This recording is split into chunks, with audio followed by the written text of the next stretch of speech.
কল্যাণদাকে দিয়ে শুরু করব। কল্যাণদা, বলছি যে শিয়ালদা কোর্টে আজকে নাকি আপনারা জিতেছেন এবং একটা ভালো রায় আপনাদের পক্ষে এসছে, তো সেই রায়টা কি হলো যদি একটু আমাদের দর্শকদেরকে বলেন, যে শিয়ালদা কোর্টে যে বিশৃঙ্খলা তৈরি হয় প্রতিদিন প্রতি মুহূর্তে, সেই সম্পর্কে আপনাদের কি মন্তব্য? প্রথম প্রশ্নের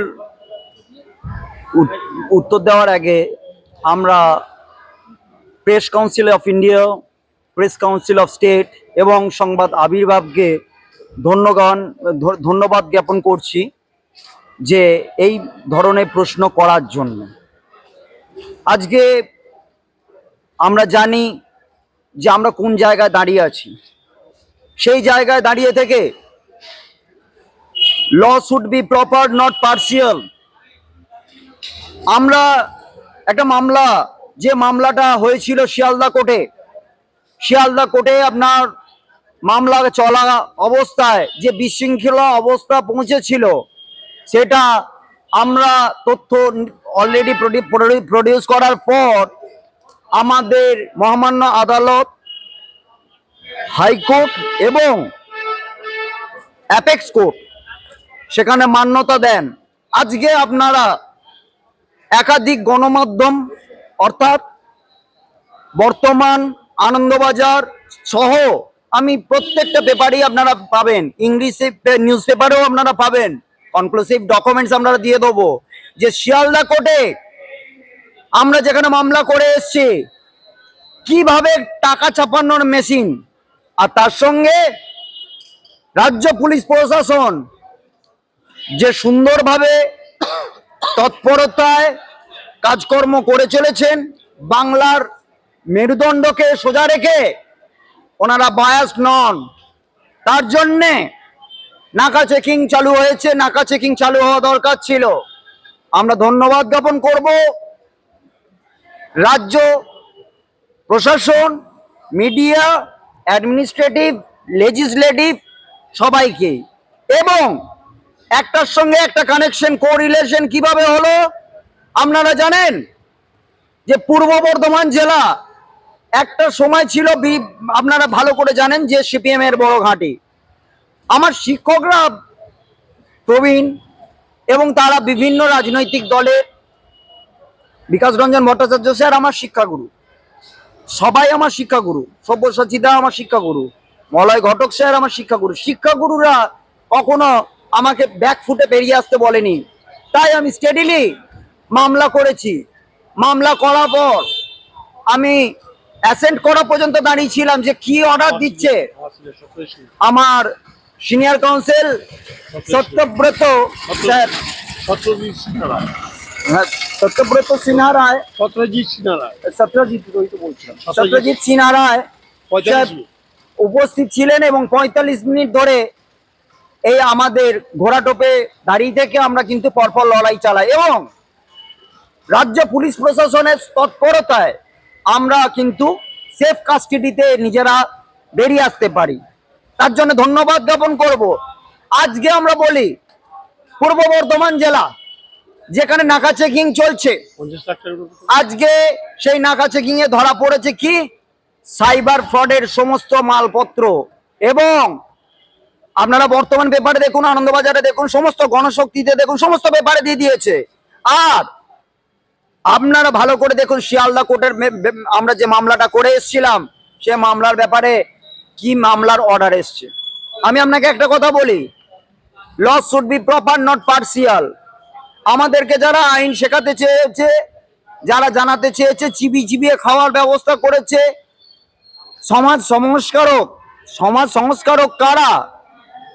আমরা নিজেরাই সোশিওলজিক্যাল জিরিসপ্রুডেন্সটা হারিয়ে ফেলেছিলাম। আমার ধাক্কা খেতে খেতে আজকে আমার senior council Tapan Roy sir এই মামলাটা আমাকে প্লিড করার একটা অপরচুনিটি দিয়েছেন এবং সত্যব্রত সিনহা স্যার, সত্যজিৎ সিনহা রায় স্যার আমাকে অপরচুনিটি দিয়েছে। আমি একটা জিনিসই জানি, डर क्या चीज है इसको पता चलना चाहिए। আমি কোনো দলের কথা বলিনি, আমি কোনো রাজনৈতিক কথা বলিনি।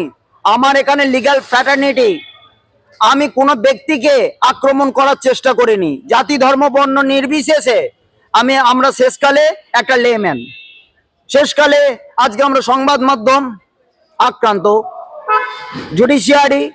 আজকে আপনারা দেখুন হাইকোর্ট অফ ক্যালকাটা যে মামলাটায় অনেকক্ষণ ধরে মামলা হয়েছে, সেই মামলা হওয়ার পর আপনারা ভালো করে জানেন যে শুভ্রা ম্যাডামের বেঞ্চে মামলাটা কেমন ভাবে ভার্চুয়ালে হয়েছিল। তো রাজ্য সরকার সেখানে কিন্তু একটা জায়গা পেয়েছে। আমি আপনাকে একটা কথা বলছি, টি ফর আমরা বলি টিএমসি, আর আমরা মনে রাখবেন এনজিটি, ন্যাশনাল গ্রিন ট্রাইব্যুনাল।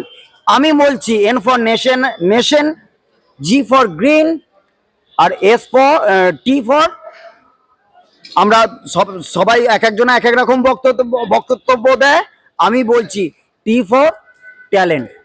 আমরা কিন্তু গ্রাসরুট গ্রাউন্ড নন থিওরি, যে তৃণাদপি শুনিছেন তরুরি সহিষ্ণু না, যেমন বলে থাকি, তেমন আজকে গ্লোবাল ওয়ার্মিং, ডিফরেস্টেশন কোথায় গিয়ে আজকে আমরা টিকেছি, আজকের পর 5 বছর পরে কোথায় গিয়ে পৌঁছবো, তার উত্তর কিন্তু জনতা জনার্দন গণদেবতা জনমাধ্যমকে আমি একটাই কথা বলছি করজোরে, জাতি ধর্ম বর্ণ নির্বিশেষে আমরা যেন লিগ্যাল ফ্র্যাটার্নিটি গ্রাউন্ডসে দাঁড়িয়ে আমরা সঠিক সত্য মেব জয়তে আমরা আইনের সুরক্ষা কবচ পাই। তপন দা, আজকে আজকে মানে কি মনে হচ্ছে, মানে আজকে যে রেজাল্ট পেলেন আপনারা, তাতে কি মনে হচ্ছে?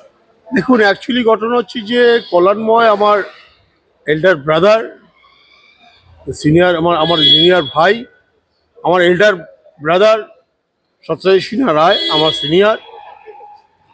ও প্রথম দিন থেকেই 9 তারিখ এবং 15 তারিখ যেভাবে লেবার দিয়েছেন এই মামলাটাতে, আমি তাকে ধন্যবাদ জানাই, আমি ধন্যবাদ জ্ঞাপন করি। এবং আমার কল্যাণময়ের যে ছোট ভাই আছে আনন্দ, তাকেও ধন্যবাদ জ্ঞাপন করি। তো মূল প্রশ্নের দিকে আসি। 2 দিন মামলা হওয়ার পর গতকাল মামলাটা হিয়ারিংয়ে ছিলেন। ওখানে শিয়ালদা করে যারা যারা মার্সেলম্যান যারা আছেন, যাদের বিরুদ্ধে আমাদের মামলা অ্যাপেক্স কোর্ট দিয়েছেন, সে অ্যাপেক্স কোর্টের অর্ডার অনুযায়ী তার ইনভেস্টিগেশন চলছে, সেটা ব্যানশাল কোর্টে চলছে। কি ইন্টালি থানাকে সেখানে এফআইআর স্টার্ট করতে হবে, পুঙ্খানুপুঙ্খানু তদন্ত করে তার সমস্ত সব মেটেরিয়াল বার করতে হবে। আমাদের কি বক্তব্য ছিল, সে দেখুন 2023 সালে মিঠু সামন্ত বলে আমার একজন মহিলা মক্কেল এসছেন, তার 2টো মেয়ে আছেন, ওনার স্বামী আছে সমর সামন্ত। তো ওনার একটা বাড়ি কিনেছেন, সেই বাড়িটার 75% বিক্রি করে কিনে নিয়েছেন অন্য লোক, ওই যে অরিজিনাল ল্যান্ডলর্ড যে ছিলেন, আর 25% ওনার একটা 667 স্কোয়ার ফিট একটা ফ্ল্যাট আছে, সেখানে এক ভদ্রলোক ওই ফ্ল্যাটে ভাড়া যান। তো ওনাদের মুখ থেকে শুনতে পারি প্রতিটা মুহূর্তে জলের ট্যাঙ্ক হয়তো কোনোদিন চাবি ঘুরিয়ে দিচ্ছেন, জলের ট্যাঙ্কি রিজার্ভারের মধ্যে কি রং টং মিশিয়ে দিচ্ছেন, এরকম অত্যাচার করছেন, বা আপনার সয়ারের জল ওই ট্যাঙ্কি জলে ফেলে দিচ্ছেন। এই নিয়ে আমার কাছে মামলাটা আসে। এবং আপনার ওই তার ছোট মেয়েকে নানা রকম কুযুক্তি প্রস্তাব দেন এবং তার গায়ে হাত দেন। আমি এই কথাটা বলতে পারছি না, তার কথাটা আপনারা বুঝে নেবেন। সেই অনুযায়ী সিটি থানায় একটা কমপ্লেন করা হয়, সিটি থানা কখনো তার এফআইআর স্টার্ট করেছেন, বাট ওই পক্সো আইনটাকে দেওয়া হয়নি। এবং সেই পক্সো আইন না দেওয়ার কারণে আমরা শিয়ালদার এসিজিএম যখন মুনিয়া ছিলেন, এসিজিএম এর মেন, তার কাছে আমরা একটা 159 ক্লস মানে আমরা একটা ফাইল করি। 159-এ আমরা ওখানে ফাইল করার পরও সেটা মানে উনি কোনো রকমভাবে অ্যালাউ করতে চাইনি। তখন আমরা প্রভিশন দেখিয়ে, আইনের তার প্রভিশন দেখিয়ে আমরা চ্যালেঞ্জ করেছিলাম, তো আমাদের সঙ্গে রুক্ষ ব্যবহার করেছেন। তার কারণে 101-এর কিছু লয়ার ছিলেন, ওই বাবুল আক্তার, বিশ্বজিৎ ঘোষ, আর তারপরে মুন্ডা, আরও কয়েকজন আছেন, অ্যানাদার পার্সন, তাদের নাম এই মুহূর্তে মনে আসছে না। এদের বিরুদ্ধে তখন আমরা রেজিস্ট্রার জেনারেলের কাছে আমরা কমপ্লেন করি। আমার যে আজকে জাস্টিস মানে চৈতালি ম্যাডাম তখন মানে রেজিস্ট্রার জেনারেল ছিলেন, তার কাছে কমপ্লেন করি। সেই কমপ্লেন অনুযায়ী আমরা আবার ডেট পড়েন, সেই ডেটে আমরা যাই, জজ সাহেবকে মানে ওখানকার হাকিমকে ডেকেছিলেন রেজিস্ট্রার জেনারেল, এবং রেজিস্ট্রার জেনারেলের কাছে আমি অনেক কিছু তথ্য আমরা পাই। কেন এই মুনিয়া আলিপুরে ছিলেন, অনেক নোংরামিক কাজ, অনেক অবৈধ কাজ উনি লিপ্ত হয়েছিলেন। আমি হুঁশিয়ারি দিতে চাই, একটা জুডিশিয়ারি জায়গায় বসে কারোর প্রতি আমরা কোনো রকম ব্যভিচার করতে পারি না। ওই চেয়ারটা হচ্ছে নিরপেক্ষ চেয়ার। ওই চেয়ারে মানুষের অনেকে বিচার যেতে যান, সেখানে সঠিক বিচার তাদেরকে করতে হবে এবং সত্য অনুযায়ী তার মেরিট পয়েন্টে তার কি কি কাগজপত্র আছেন সেই দেখে তার মামলা করা উচিত, মামলা শুনে রায় দেওয়া উচিত। সে না করে কি করলেন, আমরা যখন কমপ্লেন করলাম, পরে ডেট ছিল, আমাদের 12টার টাইম দিয়েছে, আমরা 12টার সময় গিয়েছি, তখন বলেছেন যে না আমরা এখন মামলাটা শুনবো না, আমি এখন আপনারা 2টোর সময় আসুন। আমরা বললাম মিস্টার সেনের কাছে আমাদের মামলা ফিক্স আপ আছে 2টোয়, তাহলে আপনারা 3টে আসুন। ততক্ষণে আমরা 3টের সময় পৌঁছে যাই, গিয়ে পুরো কোর্টটাকে জাগলারি করে নিয়েছেন ওই 101-এর পুরো টিম। এবং ওই মুনিয়ার সামনে, মানে উনি মুনিয়া প্রথম কথাটা উঠান, আমার বিরুদ্ধে কেউ না কেউ কমপ্লেন করেছেন, তাই আমাকে মানে হাইকোর্ট ডেকেছিলেন। আমি বলি না, সেটা আপনি মামলা করেছে, আমি তাই আপনার কমপ্লেন করেছি, মিঠু সামন্ত আপনার বিরুদ্ধে কমপ্লেন করেছেন। তখন যেহেতু যখন হায়ার কোর্ট, হায়ার অথরিটি বা লোয়ার কোর্ট বা হায়ার অথরিটি, কখনোই যখন লোয়ার কোর্টের এগেনস্টে হাইকোর্টে আসলে লোয়ার কোর্টের কোনো ক্ষমতা থাকে না। তা আমি ওনার এগেনস্টে আমি রেজিস্ট্রার জেনারেল হাইকোর্টের কাছে যখন এসেছি, ওনার কোনো মামলা শোনার এখতিয়ার নেই অ্যাজ পার রুলস। সেখানে কি করলেন, ওপেন করে আমাদের 3টের সময় বললেন আমাদেরকে কেউ কমপ্লেন করেছেন। আমি বললাম আমি করেছি। আমরা তখন আমাদের সঙ্গে অনেক রকম ওই 101-এর যারা আছেন তারা মানে গায়ে হাত দেওয়ার মতন, ওনার সামনে মানে চিলাচিলি কোর্টের মধ্যে।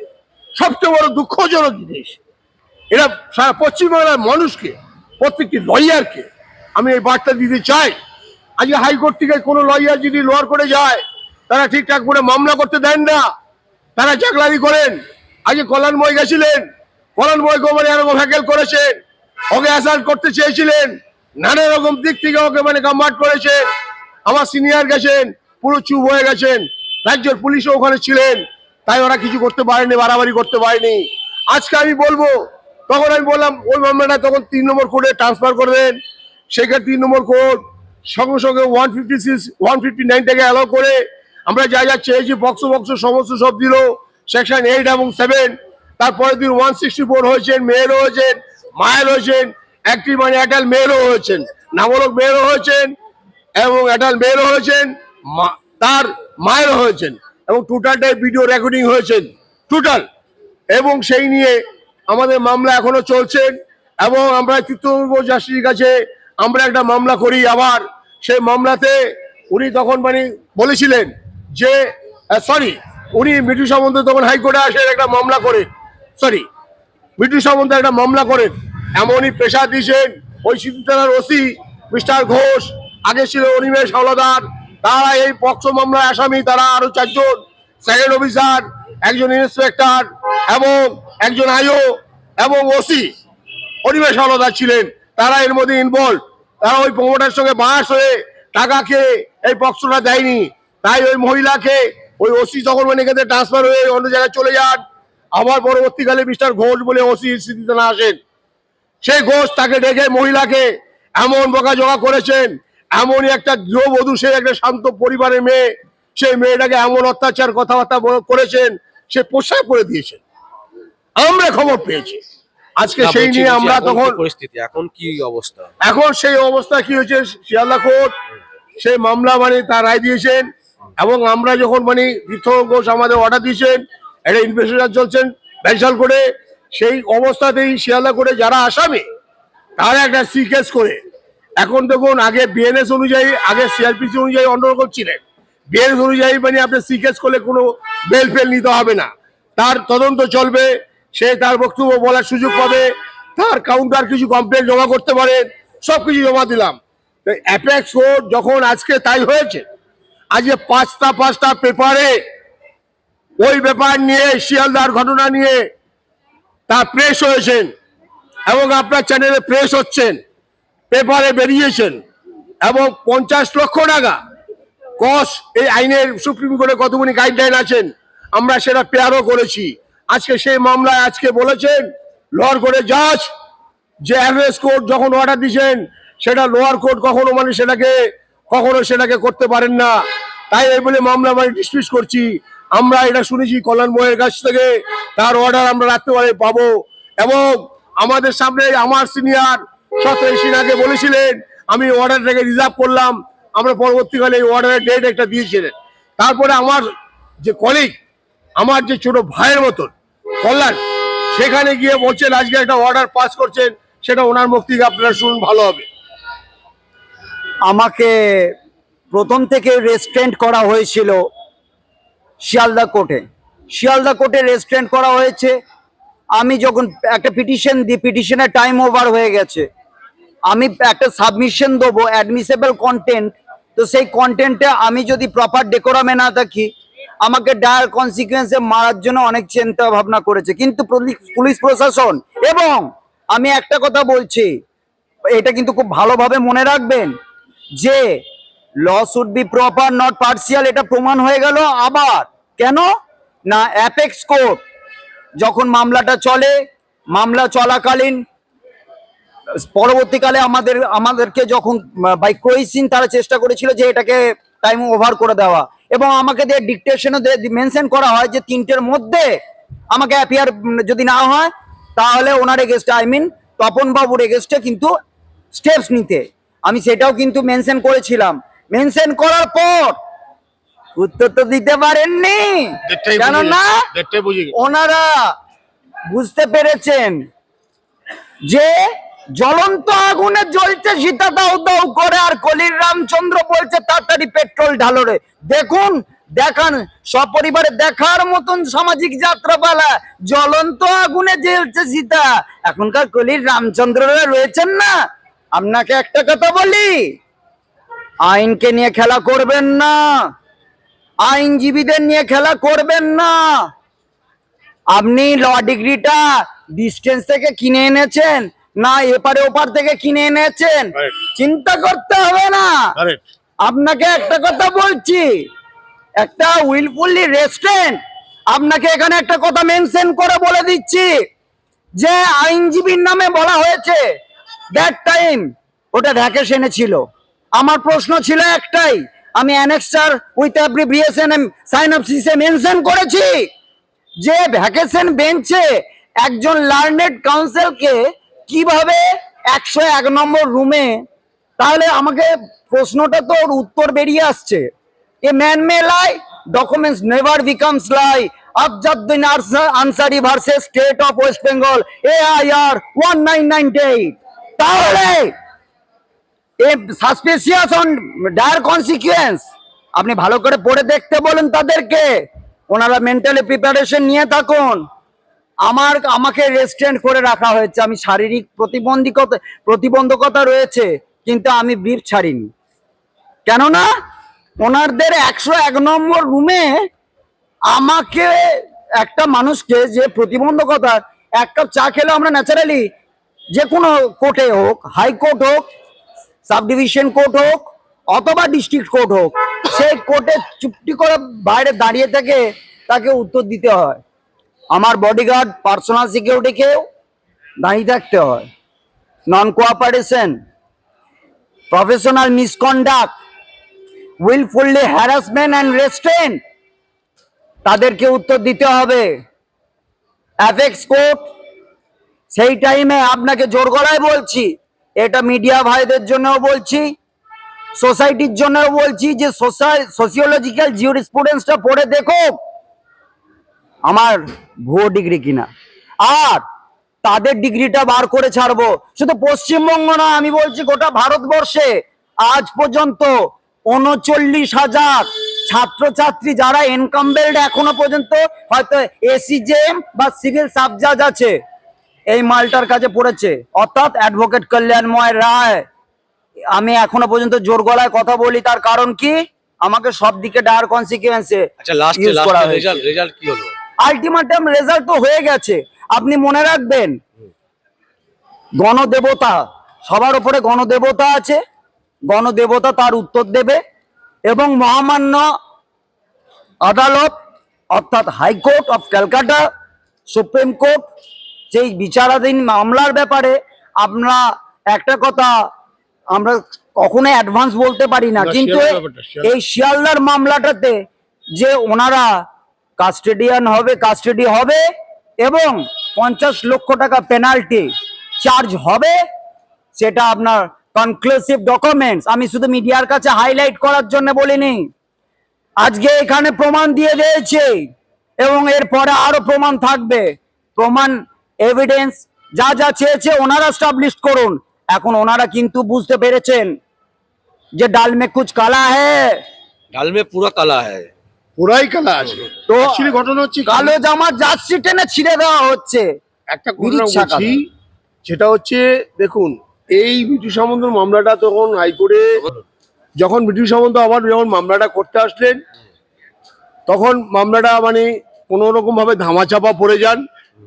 আমি তো সত্যকে উদ্ঘাটন করার জন্য তো হাইকোর্টে এসেছি, এই কালো কোট পরে হাইকোর্টে মানে এখানে মানে তার প্রতিশ্রুতি দিয়ে এসেছিলাম। আমার অ্যাকচুয়ালি মানে আইনগতভাবে যা যা আমাদের সংবিধানে আছে সবগুলি শপথ নিয়ে আমরা এসেছি। তো আমি তো ছাড়নেওয়ালা লোক নই, আমি নিজে তখন মৃদু সামন্তর হয়ে আমি নিজে একটা মামলা করি ওই আমার জাস্টিস তীর্থঙ্কর ঘোষের কাছে। জাস্টিস আমার অনবর কোর্ট তাকে আমাকে সমস্ত রকম সব রকম লিবার্টি দিয়ে দিয়েছেন। ইভেন শিয়ালদা কোর্টের যেই পক্সো স্পেশাল কোর্ট আছেন সেই জাজের উপর সমস্ত সব ডাইরেকশন দিয়েছেন, সেই মামলা তো আমরা ঢুকবো এবং সমস্ত সব লিবার্টি দিয়েছেন। যা যা ওখানে নোংরামি চলছেন এগুলি সব দিয়েছেন, সমস্ত সব। এই মামলাতে সব্যসাচী চ্যাটার্জি ছিলেন, আমার সিনিয়র সত্রাজি সিনহা ছিলেন, আমার লার্নেড ফ্রেন্ড আরেকজন ছিলেন আমার বন্ধু। এই মামলাতে তার জাস্টিস তীর্থঙ্কর ঘোষ ঢেলে আমাদেরকে তার অপরচুনিটি দিয়েছেন। নমস্কার।